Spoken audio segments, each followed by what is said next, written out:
Thank you. So when I prepared the talk, well, first, thank you for having me here, actually, and it's been a great year so far, and I'm looking forward to the rest of it. When I started preparing the talk, I decided to sort of give it backwards. I'm going to do the proof without really stating the result, because I'm a little bit more interested in the technique itself than the result. Okay, the result. This is something I've talked about quite a lot over the last few years, although not everybody's seen that. So I'll get to the result toward the end once we figure out how to prove it. But I should at least set some context here. And the context is the question of proving quantum diffusion. There are several experts on this in the audience. So let me say that one thing that, of course, we would all like to know how to prove is if we take the Anderson model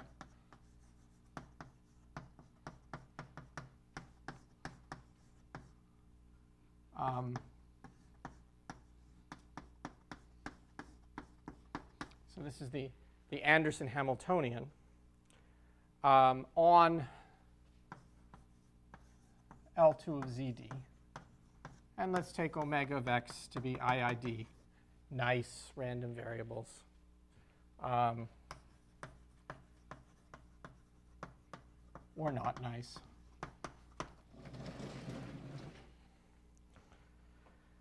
Then, of course, the conjecture is that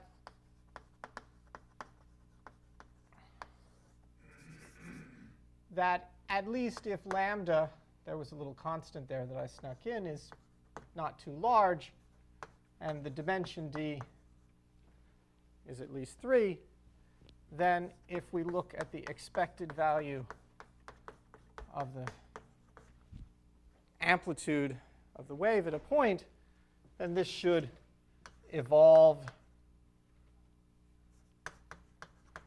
diffusively. Now, one reason I'm stating it this way is that I want to then point out that this itself, and this is a statement as t goes to infinity, that of course this is something that one has to make precise. That's not a very precise conjecture. So there are a couple of ways you can look at making this precise, which are related. So the simplest thing to explain, and this is of course the sort of the version that you give to quickly explain what you expect to be true, is that maybe the second moment of the position should scale diffusively as t goes to infinity. Okay, so this is certainly a hallmark of diffusion. Of course, technically it's a little bit not equivalent to the second thing I'm going to write down here. So more generally, you expect a kind of central limit theorem to hold, which is the following. I think is this yeah, this is visible, I guess. Yeah. So if I take some test function that I want to average, which could actually, as this suggests, even grow at infinity, and I look at that function, so you think of f as a smooth function on Rd, and I'm looking at it on scales of size the square root of the time. And now I'm going to look at this. Actually, I want to put a parameter. I don't want to call that time. I'll call that tau. Over time scales of length. So I'm looking at it over time scales of length tau and spatial scales of length square root tau. So again, you see the relationship here. There's a square root relationship between x and t. Then the belief is that this would be, well, first I'm going to write down the wrong thing. And then, so there's some diffusion matrix, and this would be the average of the, so I'm writing a heat kernel here. I guess there's a t there. Now, this is not quite correct, because it doesn't take into account the fact that there are some conservation laws for the problem that sits here. There's an energy conservation. I have a time-independent system. I didn't tell you what the wave equation was. So, of course, let me say that the problem that we're considering is the Schrodinger equation.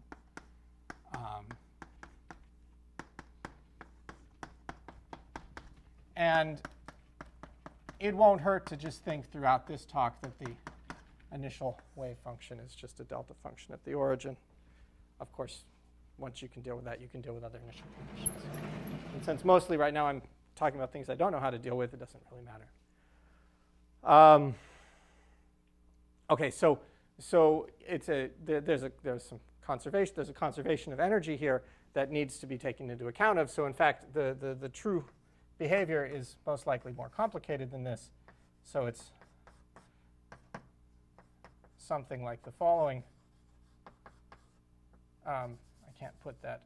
I have to put this inside an integral where there's a weight, which in fact is simply basically the density of states measure corresponding to the vector that sits there. And then the thing averaged against an energy-dependent diffusion matrix. So this is the thing that if you look into the physics literature, people know how to say things about. If you look into the papers of Erdős and Yau, they know how to compute this diffusion constant up, at least in the small lambda regime, if we don't go to timescales that are too long. So this is what the physical problem that we would like to understand, and this is what I would call then quantum diffusion, is something like this convergence. And I would refer to this as diffusive scaling because it's, of course, actually does not imply this in any way. In fact, of course, also going backwards from this to this, well, actually, this going backwards is easy. There's another version of it which makes it a little bit harder, but okay. So this is what we would like to understand, and I think it's a well understood physical phenomena that a wave interacting with a disordered medium sort of has a multiple scattering off of the medium, and if we can sort of ignore the recurrent events when the wave comes back and sees the same environment again, then the cancellation of phases that comes up over that multiple scattering produces something like this in the long time limit. However, I would say we're very far from having a proof from that. At least that's what it would that's what it would appear. What do we know? So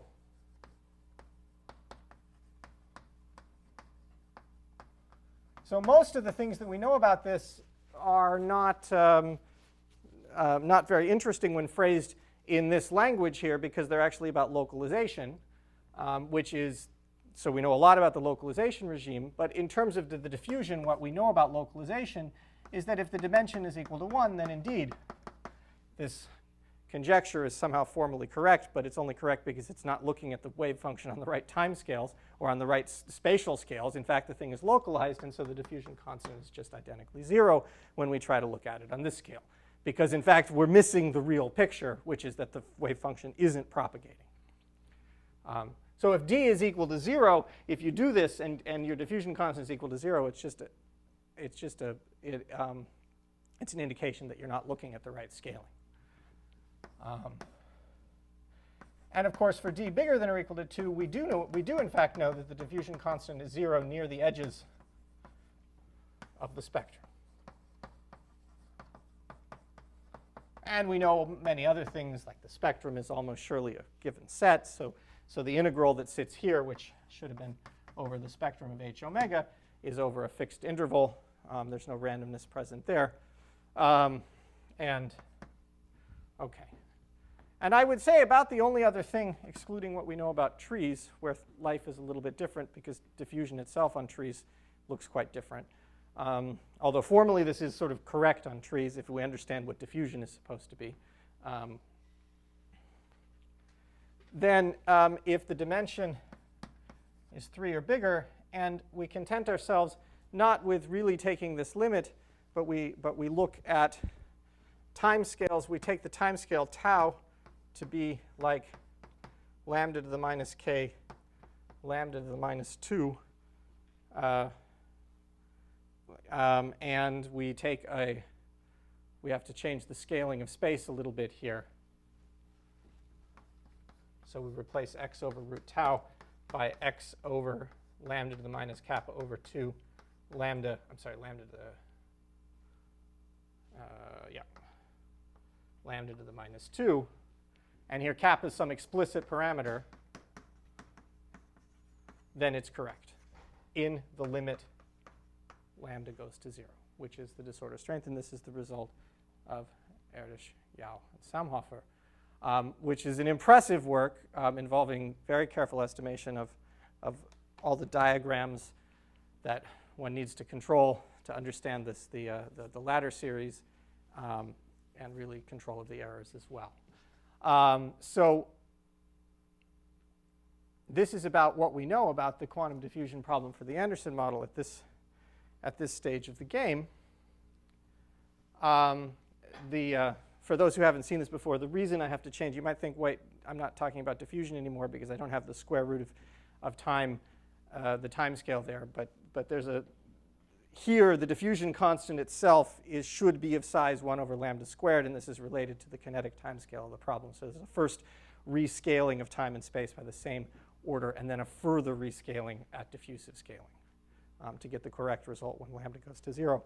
We don't need to pay attention to that at fixed disorder strength because the kinetic time scale, if the disorder strength is fixed, is just of order 1.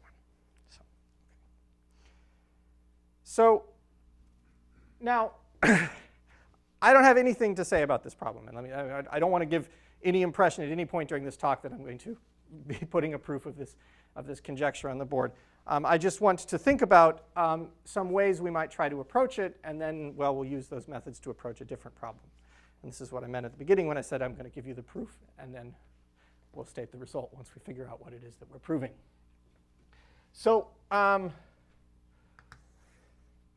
now the technique that I want to look at is something that is an adaptation to this case of a kind of argument that's been used in a number of other fields, in particular random walk in a random environment, also in some questions about homogenization, which amounts to, in this context, we're trying to look at the random potential from the standpoint of the particle. Of course, this is a quantum particle, so what is its standpoint? Well, I'm not going to make this terribly precise, except to say that at least somehow in my head, this is related to the kinds of things that Kipnis and Varadon did with random walk in a random environment. And I use the name augmented space approach, which actually I took out of a physics paper that I can no longer remember who it was by or what it was called, that I read that sort of was trying to approach these things. It was, I think, from the 80s. I should probably try to take it down, but the only thing I've really taken from it is just this name, augmented space approach. So as it's formulated, we have a problem, a random problem on the Hilbert space L2 of ZD. I would like to replace it by a non-random problem on another Hilbert space. And at the basis of this is a totally trivial statement, so I'm going to start with something which makes it hard to see things like that. But let's start with trying to compute the expectation of something like the matrix elements of some function of the Hamiltonian. You might think e to the ith, then we're looking at the average propagator, which of course doesn't give us information there. It's just a little bit simpler to explain the formalism in this context, and then we'll adapt it to something that works for computing what we want over there if we modify the problem a little bit. Okay, so the triviality that I would like to observe is that we could as well think of this as the following.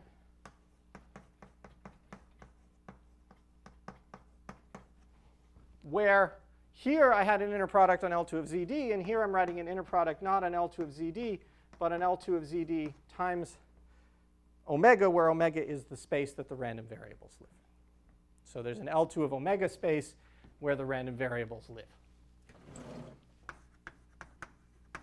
And I'm using a tensor product I mean, this space is actually a tensor product of the two corresponding Hilbert spaces, so I'm using a tensor product to correspond to writing the vectors here, times the function 1 of omega, which is just equal to 1 for all omega.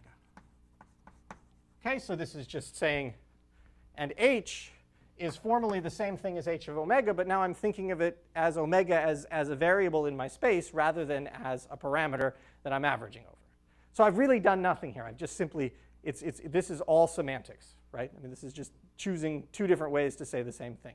I can think of delta y as the random function that happens to be a constant function of disorder. I can think of the operator h of omega as one in which the variable omega is part of my space, and it just happens to be fibered over omega, and I can write the thing this way. So h acting on a function of x, I shouldn't use f, on a function psi of x and omega simply looks like h omega acting on this, where h omega just acts on the x coordinate and omega sits there as a parameter. Okay, well, so I've done nothing, and it's very simple. But it does open up one sort of possibility, which is the following. So there are some shifts. So I should do the following. So let me let sigma of y of omega be the shift on the disorder space. So this is just omega at x. I'm bound to get this minus sign wrong somewhere. So right, there's always this problem that you want to sort of picture physically shifting the field this way, and so you have to shift the argument the other way. And I'm too close to the board to make sure I get all of this minus signs correct. But so this is a shift on disorder space. And everything that's going on here is translation invariant with respect to these shifts in distribution. Okay, but now we can turn that translation invariance into a real just translation invariance, not in distribution, by defining a shift, a joint shift on the space L2 of zd times omega, which will take a function of x and omega, and it should shift it by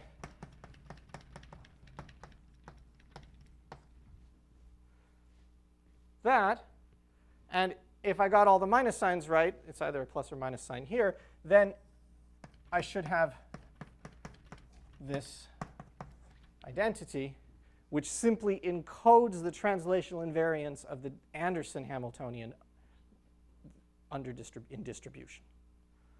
Okay, so this is all this is saying is that if I shift the origin of the particle, so I shift the position of the particle, and I at the same time shift the environment along, I get the same problem. Because all I've done is I've taken my whole physical system and shifted it. Okay, but of course the expense that I have there is that the operator, it doesn't even make sense to phrase it as an operator in the random framework because the thing is shifting disorder, right? So it only makes sense if I move to a framework like this.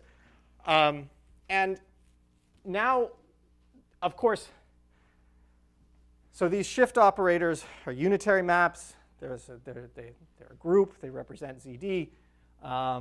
They all commute with the Hamiltonian H, and so obviously we should Fourierize, right? This is what you learn at some point.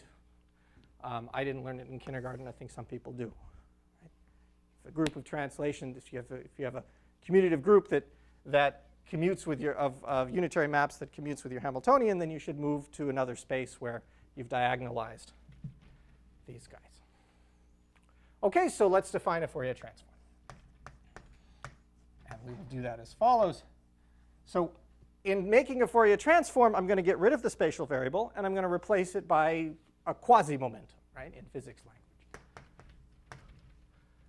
So or a wave vector. So k here is going to live in the torus, which I'll just write as 0, 2 pi to the d. And this will be, we will define it as follows. So let me do it in two ways. One is sort of suppose I just hadn't given the maps, how would I define it? Well, in some sense, what you want to do, right, is you want to take the maps and shift your wave function by the maps and then evaluate. But of course, if I just evaluate, I'm going to get a function of too many variables, right? If I evaluate this at x and omega and k, then I have 3 variables. And I want to get rid of x, so I just pick an origin.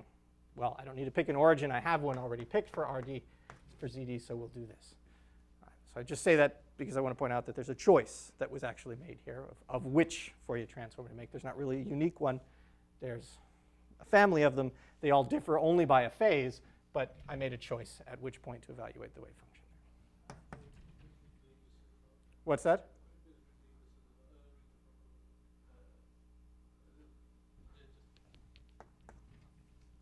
Yeah, so the Fourier transform as a function,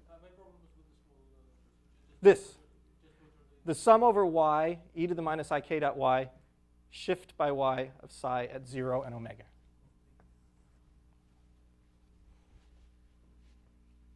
Okay, so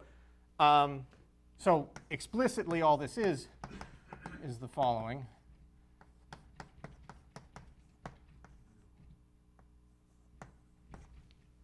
Okay. Okay. And what you discover, of course, if you do this, is that we've partially diagonalized the Hamiltonian. So if I take the Hamiltonian H and I act on psi, and I look at the value at omega and k, then this is the sum over y unit vectors. That's because I had a unit vector sum there for nearest neighbors of e to the minus I k dot y. And then I'm going to get the Fourier transform of psi evaluated at the shifted disorder and k. And then it turns out that because I'm always shifting in this, I'm always shifting the environment and the position of the particle at the same time, that all I ever see here is the potential at the origin.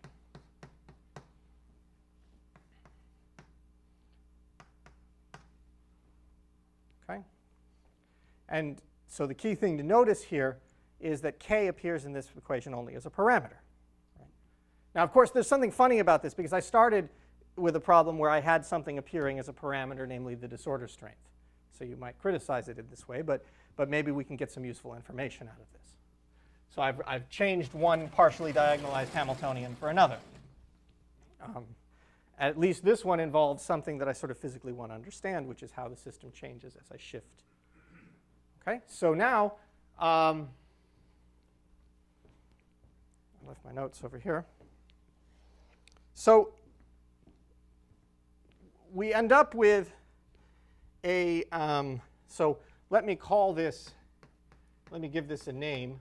I'm going to call this h hat k, just noting that k only appears here as a parameter. So I'm going to take this, if I just sort of forget about the fact that if I'm going to take this particular action of multiplying by omega of 0 and lambda and adding to that the shifts in the various directions times e to the minus I k dot y as this operator h hat k.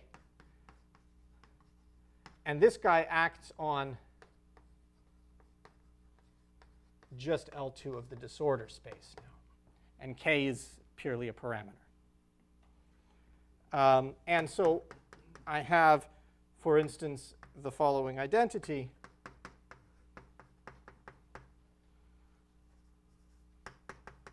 Which one can get out of this? So I can express the thing that I wanted to write down at the beginning as the following.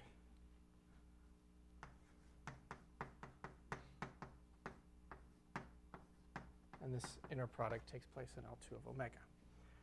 Okay, so now I should understand the spectral theory of these operators. And let me notice here that this is not a, this is right here, omega of 0 is, you want to think of this as a multiplication operator in a particular space.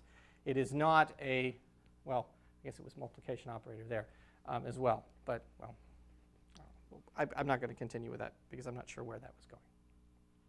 Okay, so maybe So, okay, maybe it's not at all clear what to do with this. In fact, maybe it's, however, useful for estimating the density of states. So let me just make some observations about that, and I'll explain the result from quite a number of years ago, and then we'll move on to the main problem for the day.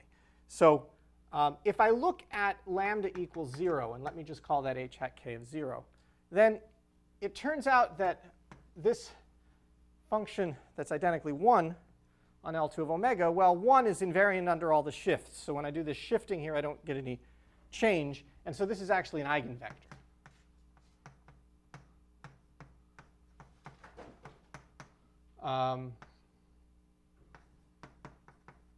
Whatever the correct symbol for the nearest neighbor hopping matrix is. And it turns out is that the rest of the spectrum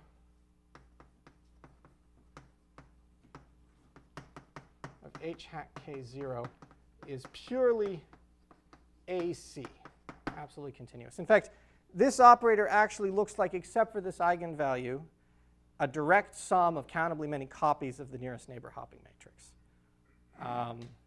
Okay, to see that, what one can do is one can go to a particular basis for L2 of omega, which is a basis constructed from orthogonal polynomials, and see the action of the operator on that basis and see that it actually is on that basis.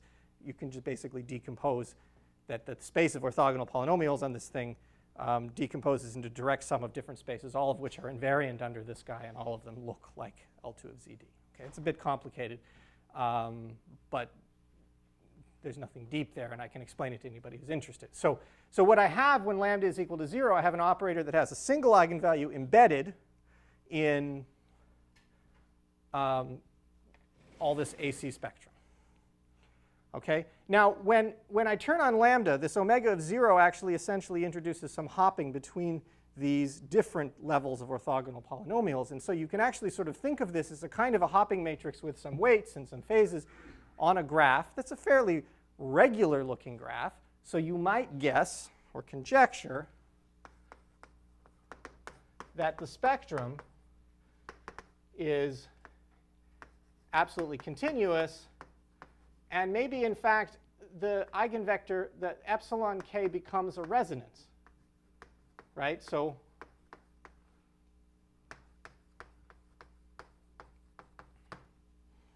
have an embedded eigenvalue. I turn on some coupling. Okay, maybe it becomes a resonance. Now, the trouble is, of course, this is not a relatively compact perturbation, so I can't simply use sort of off-the-shelf things and to do that. Now, if one could prove this in some sense, so then you would actually get information about the density of states. Notice that right, epsilon k governs the behavior of e to the I t h0 applied to 1. It's a purely oscillating phase.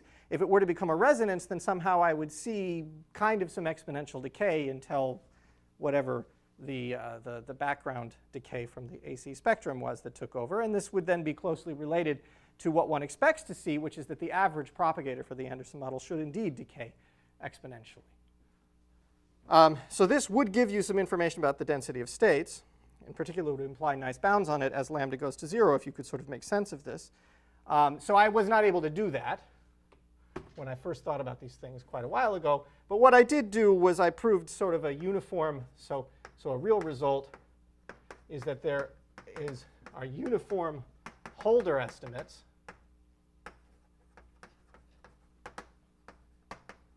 on the density of states, integrated density of states.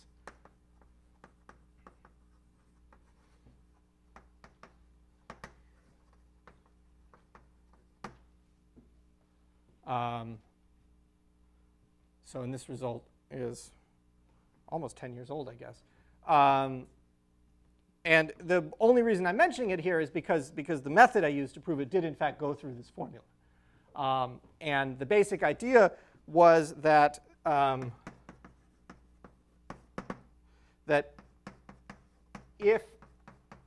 so I imagine I have some small interval and I want to estimate the size of the density of states for the Anderson model in that tiny interval. So I'll take a nice function that's supported inside that interval, or maybe supported on a slightly larger interval. So I guess the point is this is uniformly in the uniform, right, uniform in lambda. That's, yes. Uniform as lambda goes to 0 Holder estimates, right. So if E of k is outside the support of F, then you can use perturbation theory.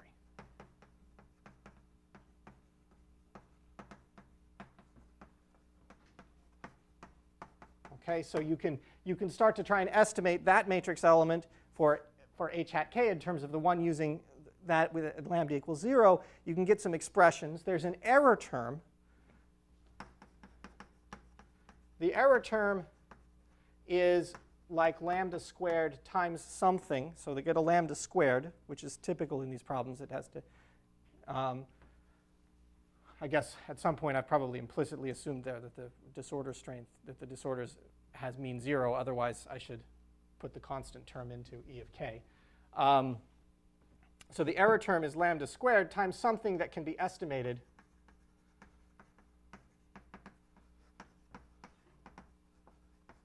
by Wegener's estimate, which is, in the end, produces a 1 over lambda.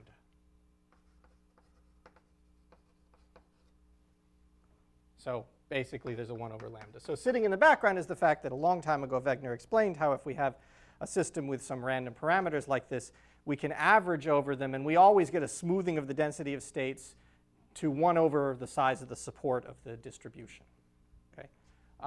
And so here I can sort of ramp that up by putting that into an error term, and so I get something that I can control.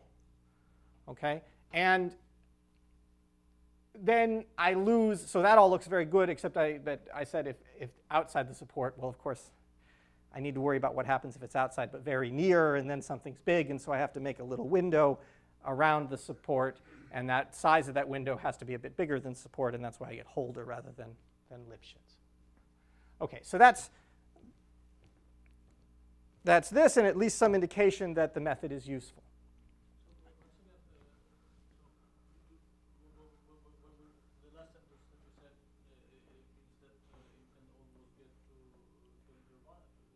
No, I don't almost get to Holder 1, but that may be just because I wasn't clever enough. I did, let me see why. There was some upper bound on the Holder exponents, and I agree that my explanation just made it sound like I should be able to get to that. But I don't remember why. So, yeah. So Holder a half? I think so, but I actually don't remember the explicit thing. But it was something explicit. There was some.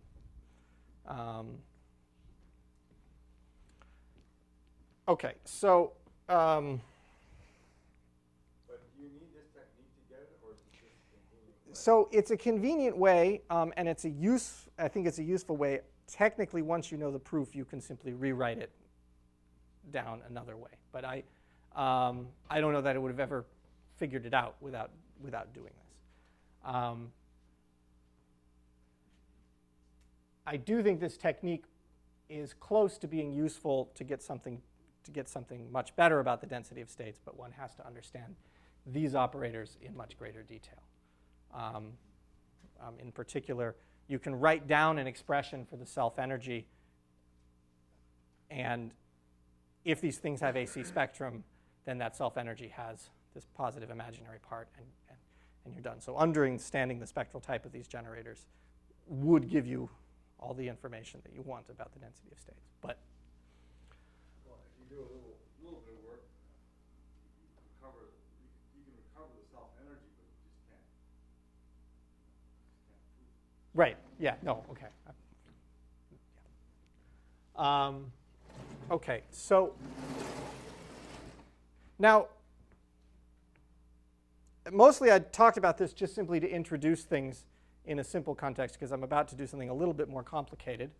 Yeah, I think I still have time. So we really want to care about the expectation of the modulus squared of the wave function. And that's not so easy to see in this picture. In fact, you can write down a formula for, but I'm not going to do it because I will run short of time if I write down everything that I think is interesting. But what is useful is to go to the density matrix.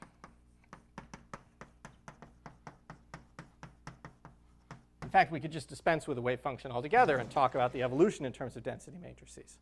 And this, of course, satisfies an evolution equation, which involves the commutator. And let's just go ahead and give that a name. This will be L acting on rho tau. It's the Liouvillean. OK, and we can do the same trick that we just did. So if I want to take the expected value of the density matrix at some points x and y, and I'm only really concerned with x equals y, but I want to put all possible x and y in so that I get a nice closed evolution equation for it, then this can be written as the following. So you can think of evaluation of the density matrix at a point, at 2 points, as the inner product of the density matrix with delta functions at those points.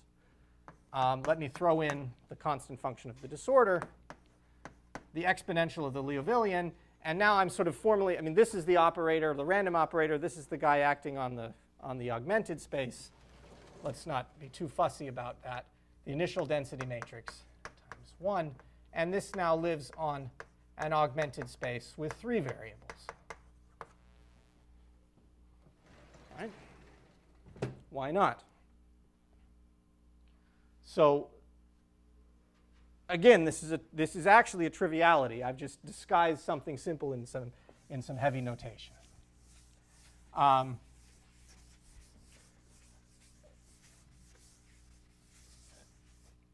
So again, we can talk about translations. I can translate jointly the 2 coordinates x, y, and the disorder coordinate, and those translations commute with the Liouvillean.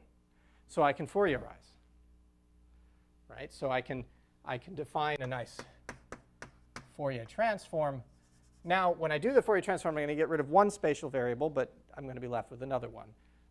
One could express all of this in terms of the Wigner transform, which might be the right thing to do, but for some reason I'm not used to thinking of it that way.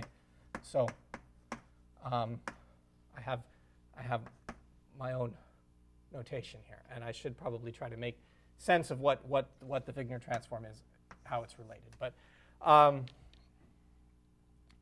so actually that's not clear. So because I'm shifting disorder as well. And I guess I should introduce my phase.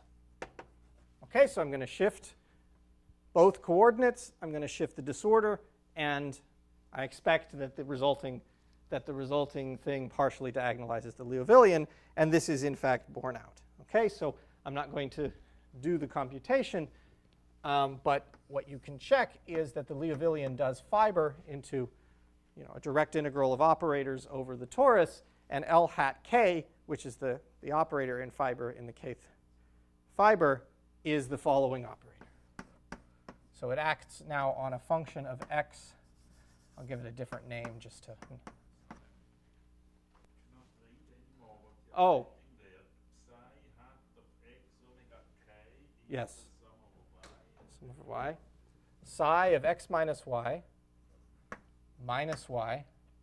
the shift of the disorder by y, and then a phase, e to the minus ik dot y. I guess maybe I should increase the font size.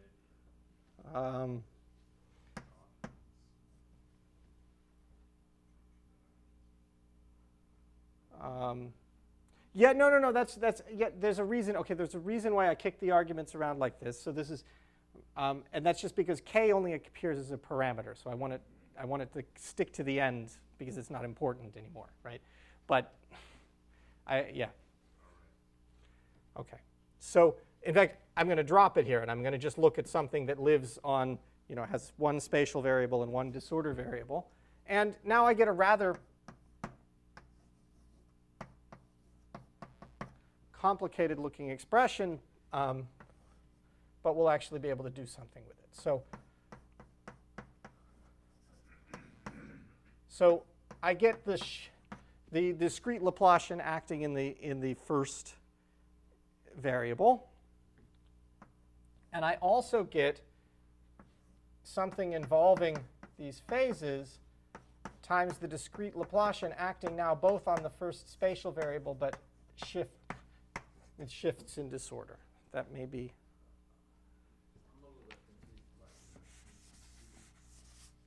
it. Okay. You're not So. using the row notation anymore. You're going back to signs. Oh, yeah, right. Yes. Yes. Rho is psi here. What's that? Yeah, okay, if you'd like. So, and now phi is just something that I'm acting on. Okay, that's this thing. Okay, and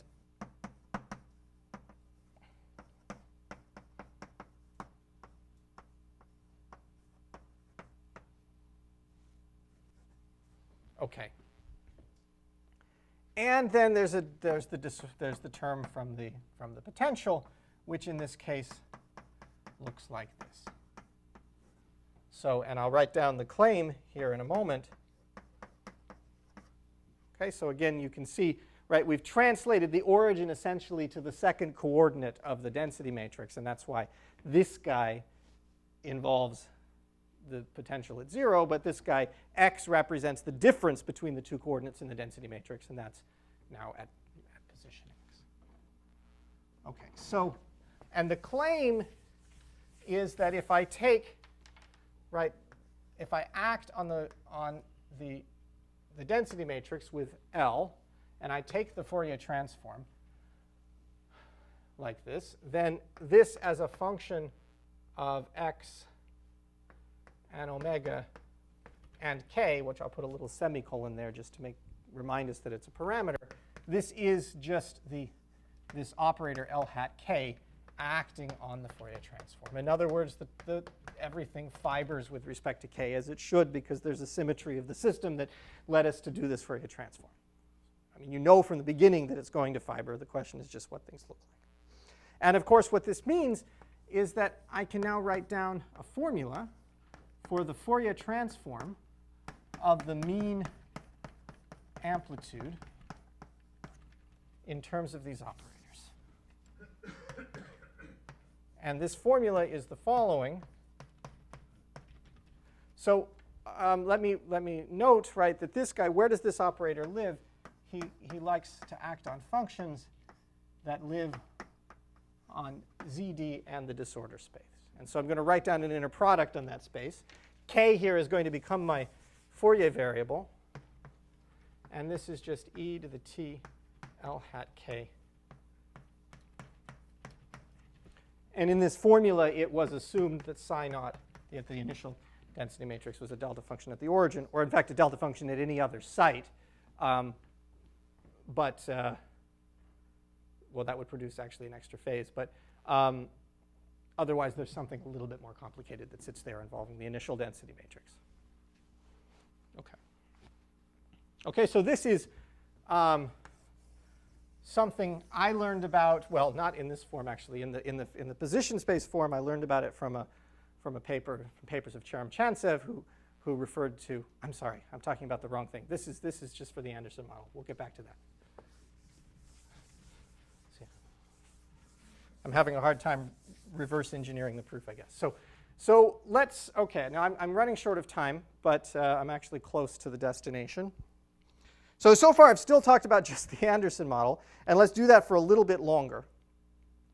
Right, so if I want to prove diffusion, then, right, remember that was supposed to be a kind of central limit theorem where we looked at functions like this on scales that were like 1 over the square root of the time, which means I should look at this with k that's like 1 over root t. So why don't I just go ahead and put a 1 over root t here, and then of course it just propagates to over here. Okay, which means that I really care about this generator only for k near 0, at least if what I'm interested in is this diffusion business. So what I really care about is L hat 0 and L hat k for k near 0. So let's try to do some perturbation theory. Right? L hat 0, it turns out, times this guy gives me 0. Of course, I knew this because, right, if I don't have this phase function here, then this is just 1. And so I should get 1 here. And in fact, that's y.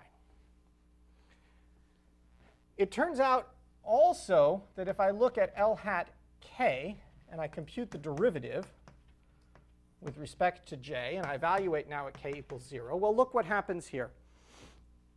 Right, so here's L hat k. The only term which depends upon k is this one, which involves hopping. Right? And I act on this guy here. Well, then I'm just going to get the sum over y equal to 1 of some phase. It's something like minus I yj, the yth coordinate, times delta y tensor 1. You don't really need to get it exactly correct. What you need to realize is that it's totally perpendicular to this. Right? Because I've hopped, I've moved. And so to first order, this eigenvalue doesn't go anywhere.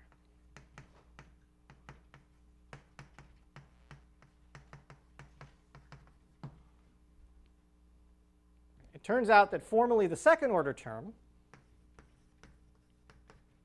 so I haven't even formulated what the perturbation theory is. Obviously, what I'm trying to do is I'm trying to imagine that there's an eigenvalue and that I'm following it in perturbation theory for k near 0. Right? So if I give that eigenvalue a name, and it's totally fictitious, but the eigenvalue is approximately then a second order term, right? The 0 and first order terms vanish, so I get something which I'll call dij, ki, kj, where dij has an expression. Oh, I think I'm moving in the wrong direction. This is supposed to go up. And this should come down. And what is the expression? Well, it's the familiar expression of perturbation theory. Right? It involves, in this case, what you get is right, the second derivative at 0, which should be the following.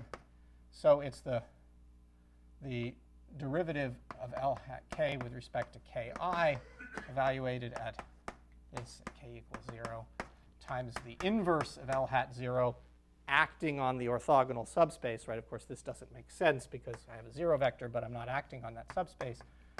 Times that, and maybe I should take twice the real part, or something like that. Or maybe just the real part. I think I absorbed the 1/2 that ought to be in the formula into the 2 that comes out there. Okay, and so if one could make sense of this formula, okay, so here's the question. Does this make sense? So again, we're left with kind of a spectral theory question for the generator. Okay, and there's a bit more that you'd have to make sense of as well, because of course I don't really know that this eigenvalue is here. But you can see, right, why is there the diffusive scaling? Well, the first order term vanishes.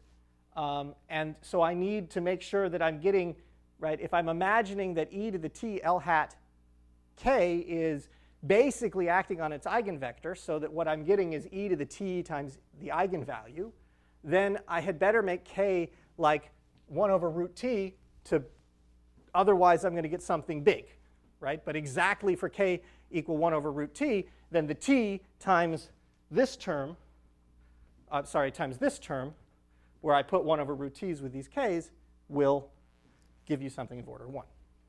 Okay, and so you can see some evidence of the idea of diffusion there. And now let's just quickly, in my remaining 0 minutes, introduce a model where this actually works. So now that we have this proof that doesn't work, let's reverse engineer it so that it works. Well, this is clearly a weak point, so let's make this thing nice. Okay, and well, it turns out there's a nice way to do that, right? This would be nice if it somehow had a positive real part. And here's a method for doing that. So if instead of the original problem that we looked at, we now look at the following.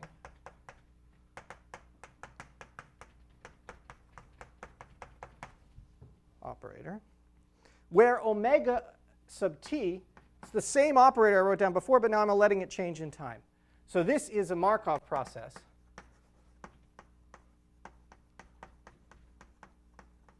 On omega. Okay? It is anti-Hermitian. I incorporated an I into it. Yes, right. Yeah, it is anti-Hermitian. Yeah. So I may have a missing. Can you deduce anything? Probably. First of all, you probably want to make sure that it's that, but it's important that you don't get the wrong limit. And can I deduce anything? I'm not sure that I can deduce anything yet with this, but.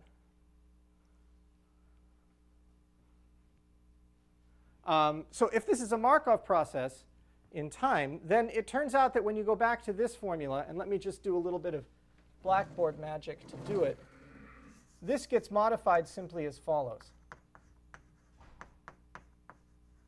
where B is the generator of the Markov process acting on the disorder coordinates.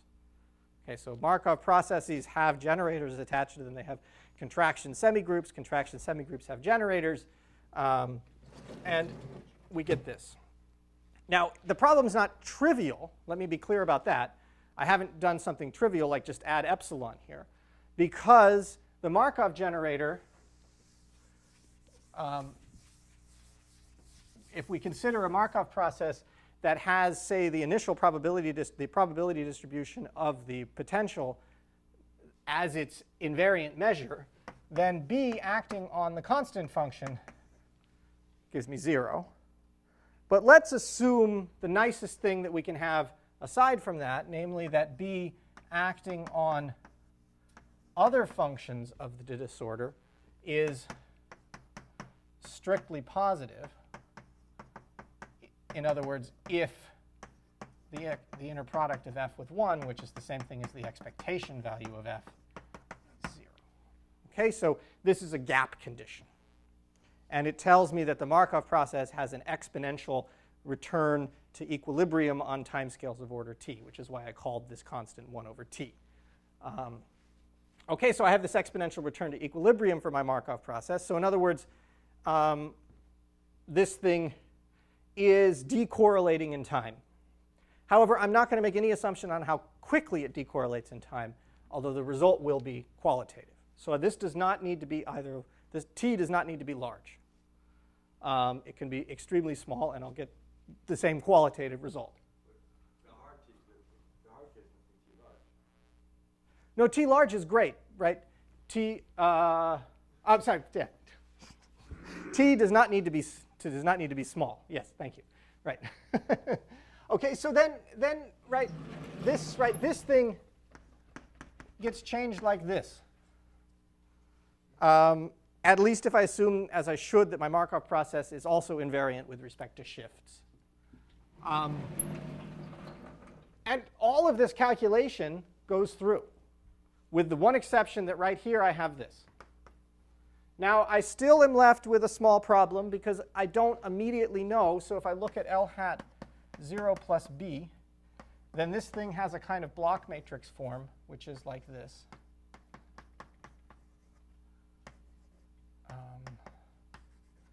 Where W comes from the potential, and H, this is on the Hilbert space, H naught is basically just L2 of ZD. It's functions that are constant with respect to disorder. So that's the upper block here. H1, which corresponds to the lower block, is everything that's mean 0. So let me just call that mean 0 space L2 naught of omega. So these are mean 0. So mean 0 functions are the ones where B acts effectively, right? So this operator has a real part that's bounded below by 1 over t, but the whole operator does not. And that's the thing that I need to invert here. But there's a little lemma that you can do using the W. So what is W? Yes, Feshbach, right. Or Schur. Or there's a Polish name that I just learned from Sasha and Mira. So there will be many names attached to this eventually.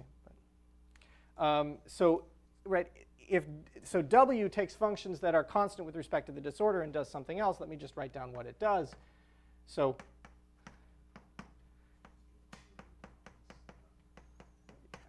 yeah, okay, it is. So the thing that I want you to see is that, right, so this comes from the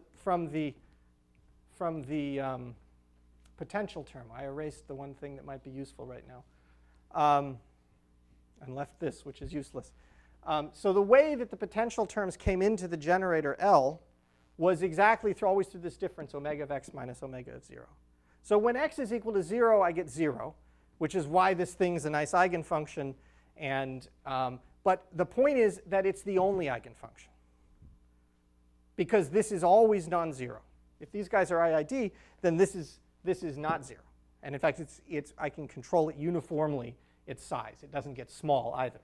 And so this thing effectively couples everything from this space to the upper space, except for this vector. And with that, you can prove a lemma that says that this operator is actually, this makes sense. It's bounded. And this perturbation theory also makes sense, that I'm actually doing perturbation theory for a non-degenerate, isolated eigenvalue when I do these calculations, and then diffusion results. So when you're inverting it, you're really inverting the upper left part of it, the 0? You got to invert the whole thing. I understand, But so what you're inverting is you're going to use a fast block or something like that. exactly. I mean, it's right. What you need to invert is W dagger. Right. So you get this, and that's what you need to control. Okay. So the theorem is diffusion holds for the Markov Anderson model.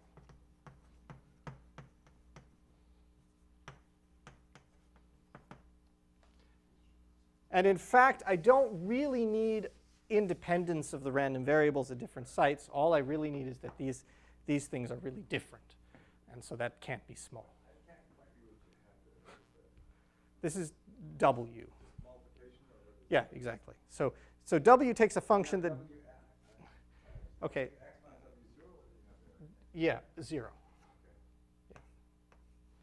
If I hadn't erased the board over there, you'd see that. What?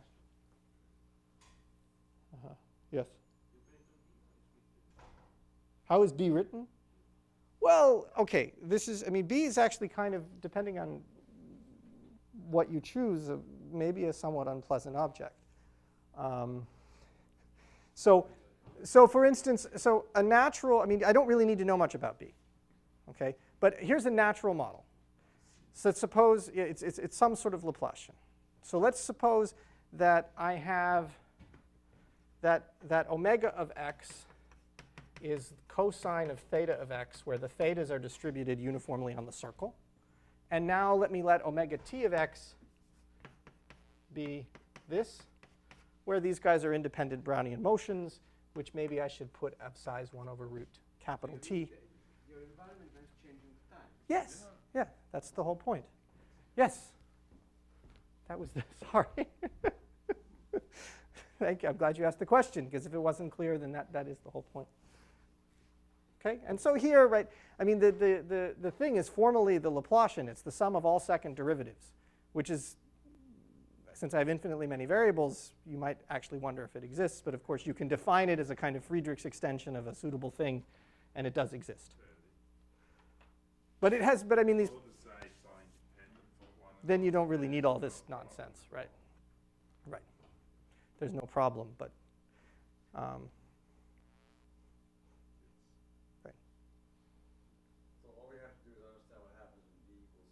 well, all we have to do is understand what happens when B equals 0. Well, in fact, of course, you don't really need, need to understand the limit as capital T goes to 0, because by soft arguments, you recover things. I don't think the problem is going to be simple in that way. You might remember that there is this, right, we have a conserved quantity when T, T goes to infinity. When this thing goes away, there's the energy that's conserved. And I don't see that, of course, here. There's no conserved energy. I get one diffusion constant. I can't. There's no mechanism in a time-dependent system to freeze the energy. There's no clear way to do that, right? You're feeling everything. Yeah. So somehow when this time scale gets large, this thing has to separate into these different modes. But if you look at the right observable, like say the mean square position, which is somewhat insensitive to that, then you could imagine that that might have a nice limit as t goes to infinity. Okay. So what is the L naught, L inverse? No, I guess, yeah, L. Yeah. What does L inverse look like? I guess I've done this, I don't think I've done it this way, so I don't know exactly. I usually use just my energy. Well, I mean, You can still do it straight. you can still do it, and if you start playing games, I mean, like the following. So, I mean,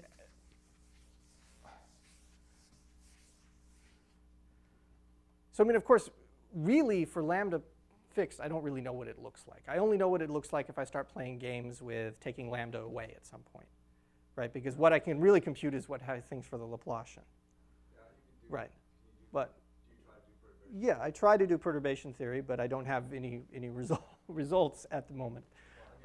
But formally, yes. So I mean, of course, if you start doing this and you compute, right, you discover that dij is like 1 over lambda squared times a term that looks just like what you would get formally for the Laplacian. So basically what I'm going to get here is, I'm going to get this sum over y equal 1, y prime equal 1, delta y tensor 1. Oh, I guess these guys, I need to take the ijth coordinate of them. And then let me put here the inverse of L hat naught. And then I'm going to put this at lambda equals 0, and I'm going to put a 1 over t here, because I'm going to imagine that I'm going to choose a particular form for the generator where it has sort of so that's not going to be this Laplacian model. But if I take something where I have spins that flip at Poisson times, then actually the generator has point spectrum at various levels of 1 over t. And so the first level I get to has eigenvalue 1 over t. And then I get something that looks like this. And this you can relate. Now this really looks just like the, oh, I need to put in some, this is not right. I need to put in some, oh, yeah. I skipped a step because I need to do Feshbach first. I'm totally happy about the 1 over lambda square, but I don't see where it came out from your formulae.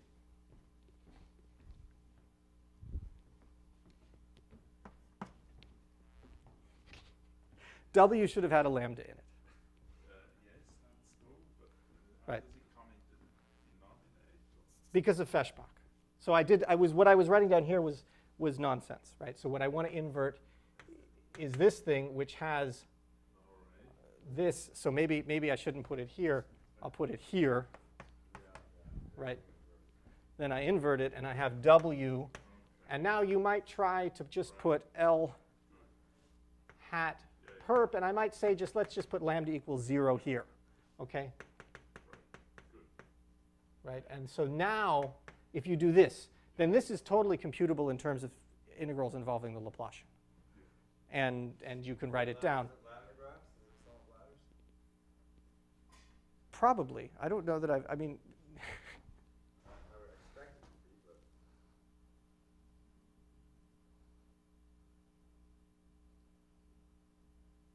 but I think so, actually, because this is, right, see what happens is if I look at this operator, what it does is it puts in one potential variable, well actually two of them, and then it multiplies by another one, and we take the expectation, right? So what is that? That's this, right? And then if I'm going to invert it, I have to sum over net iterations of that. So I think this is just ladder graph. Yeah. So, yeah. Well, yeah, okay, so there I'm cheating. I don't really have that, right? I don't have to worry so much about that because of the 1 over t. I get convergence. So it's not clear what this has to do with that because I just formally put lambda equals 0 here. This was an uncontrolled. you have to worry about a self-energy normalization. Certainly if I'm going to take t to infinity, I do, because the only thing that's regularizing this here is this 1 over t, and I need, right. you can imagine trying to do this by a bunch of iterated Feshbachs, but they get rather complicated in very short order. Is that your Feshbach is a little brutal. You go directly from the entire Hilbert space down Yes. to the vacuum rather than sort of doing it. Yes, successively, of course. Okay. So I've now gone 15 or more minutes over, but